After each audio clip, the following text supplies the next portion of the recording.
Hi, I'm David, welcome to Just Ride Bikes, and this is a Blackheart Road AL which I'm reviewing today.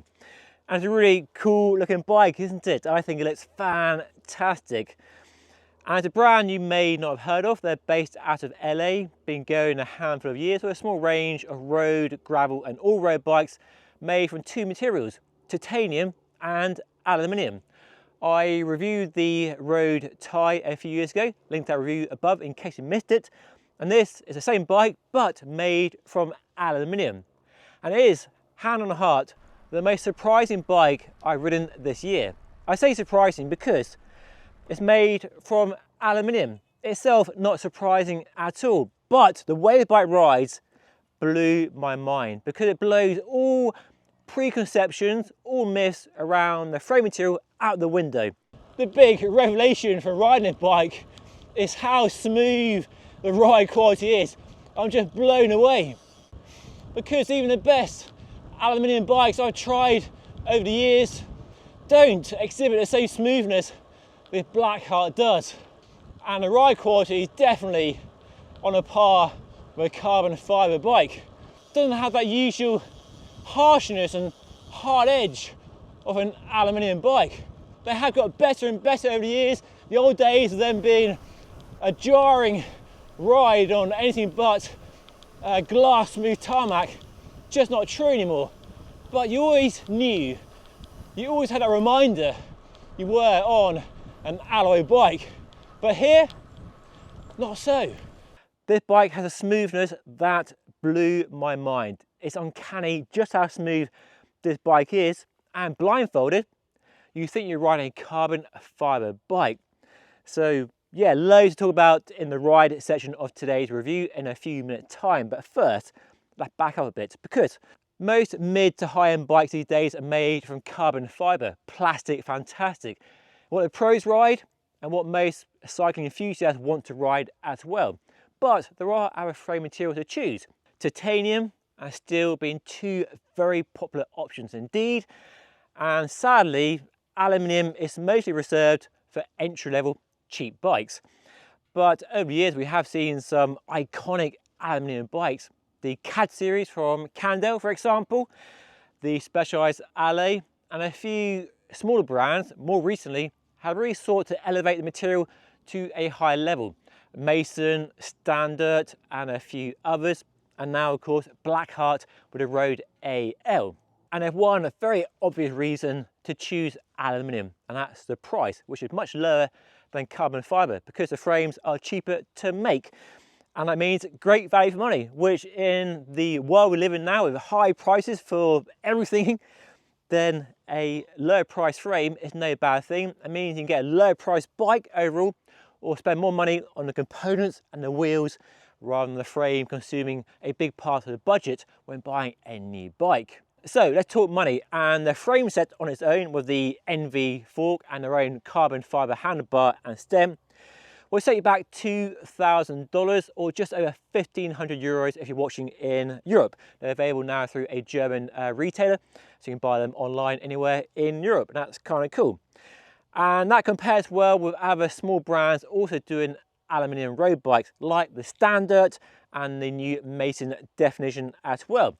And to put that price in context, a Giant TZR Advanced Pro frame set, one of my favourite all-time bikes, is $2,700, and an S-Works tarmac, as we know, is probably over 5K. For complete builds, it looks interesting too. So if we take, for example, a Specialized tarmac with a SRAM Force Axis group set and Rival carbon wheels, you're looking at $7,000, while a Blackheart Road AL with the same parts, the same Force group set and Hunt carbon wheels is $5,500. So a big saving over a mainstream rival. So you are saving money whether you buy the frame set or the complete bike. And the build we have here is a money no object, top of the range build. The bike actually came from G Milner behind the Dream Builds YouTube channel.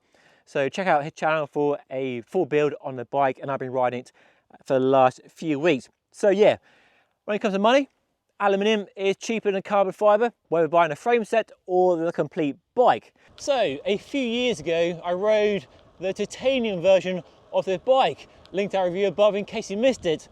I was very impressed. And this bike feels pretty much the same. The handling is fantastic. Definitely race bike vibes. Quite low at the front, quite long. Definitely quite a fast steering bike, nice and reactive. Very fun and playful. Fantastic through the corners. So it's definitely a sporty bike, got a sporty personality. So definitely a bike to suit somebody who likes riding fast, might go racing. I could totally see this being used in a road race, a crit race, but away from racing, just bashing out the miles at the weekend on your local roads. Yeah, it's a fun bike to ride and fast. And yeah, it looks $1 million outside a cafe too. Now, of course, one big reason the bike does ride so smoothly on my local crappy roads are the tyres. They are 13mm wide Victoria Corsa tyres. They're high quality tyres and big volume. And big tyres do give a smooth ride. So, is it all the tyres? Well, to find out, I did some tyre and wheel swapping and compared it with these wheels and other wheels with a BMC Team Machine SLR and my very own Carnago C68 to try and find out how much is the wheels and tyres and how much is the frame and fork. So firstly, to rule out the wheels from the equation, because these wheels are crazy expensive and super lightweight thanks to a real funky carbon construction, but I've never tried them before. I've no reference point on how they ride and perform on any other bike. So firstly, I put some zip wheels on here, which I know very, very well with the same 30mm wide tyres, and then put these wheels and tyres on the BMC Team Machine I recently reviewed, linked to that above in case you missed it. And two things happened. With the zip wheels on the bike, the smoothness was less, and on the BMC, the ride quality was smoother, which tells me these wheels do a lot in terms of compliance and helping to smooth out, iron out rough roads and crappy surfaces. And next I put my MV control wheels on here with 13mm wide Pirelli tyres, and the ride is still very smooth, not bad at all, but not quite as smooth as the wheels. And then lastly I put some 28mm wide tyres on here, which is largely pointless perhaps because I only run a 30mm wide tyre on a race bike these days, like on my Carnago. But with 28, the ride quality was a bit less smooth. So taking all that into summary, the wheels are doing a lot to give that smooth ride, and the wide tyres definitely help as well. But these wheels and tyres on other bikes, carbon bikes, shows that the frame, the fork and the rest of the bike is still doing a lot to give that smooth ride. It's not all the tyres and the wheels, it's definitely the combination of the package. And then the other difference away from comfort is the stiffness and snappiness of this bike versus the carbon fibre alternatives. It feels soft. So riding my local chain gang, when you're pushing out 400 watts, you're closing a gap, you're trying to drop your buddies. In those highly demanding situations, doesn't have that snap of a good carbon race bike like the BMC, the Carnago and a few others, which are admittedly much more money, but removing the price tag and focusing on the material differences, the carbon bikes do have that snap when you really stamp on the pedals that you want from a race bike. So I think clearly, yes, the tyres are doing a lot of work for the ride quality, but some of the inherent stiffness from the material has been kind of tuned out. Anyway, let me share some likes and dislikes and then wrap up this review with my verdict. And firstly, I love the way it looks. I love the colour. I love the shape of the tube profiles, the sort of semi-drop rear stays, nearly horizontal top tube, and the MV fork really matches the frame well. I do like the branding too, I quite like that. But lots of people have pointed out, like, given the name, should that be black and not white? Comment down below. So MV fork and the company's own handlebar, it's fine, it's a nice shape. I wouldn't mind a slightly slimmer top section for a non-racing application. and a bit more bar tape, but that's a personal preference really. And then I like the tyre clearance, generous tyre clearance, and UDH, so you can fit a SRAM Explorer there, go one by, that'd be kind of cool. External seat clamp and a T47 bottom bracket. So yeah, fairly sensible bike. Only a few dislikes. On the handlebar, we have this rather cheap sort of Chinese aftermarket computer mount, which works okay, but with a computer and a light, it's a bit bouncy. So not the best in the world really. Other dislikes, well, yeah, I'm struggling really. Maybe this drop rear stair, you could go up to a top tube there for more traditional looking frame profile. I don't think that really gives much. Maybe saves, I don't know, saves a bit of weight maybe, or increased stiffness. But that going up to there, I think would give a more classic shape. I guess it looks more modern. So yeah, not really much to dislike. And I guess if we were really picking at things here, the weld quality isn't the best. It's definitely no Klein, is it? I mean, it's not awful, not bad, that Specialized Ali Sprint from a few years ago, smart weld, but they're, yeah, not the most elegant. But is that reflected in the price? Yeah. So, time for my verdict.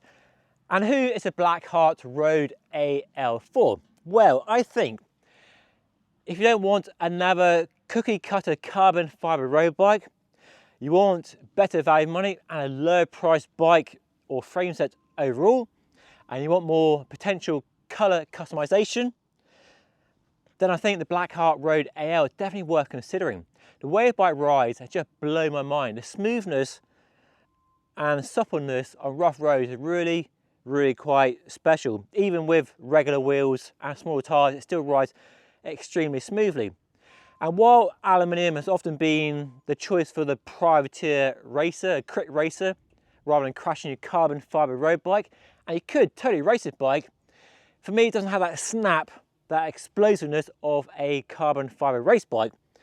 So for me, not a bike for racing, a bike for cruising around your local roads at high speed, enjoying the freedom that cycling offers on a fabulous looking bike that draws attention wherever you go.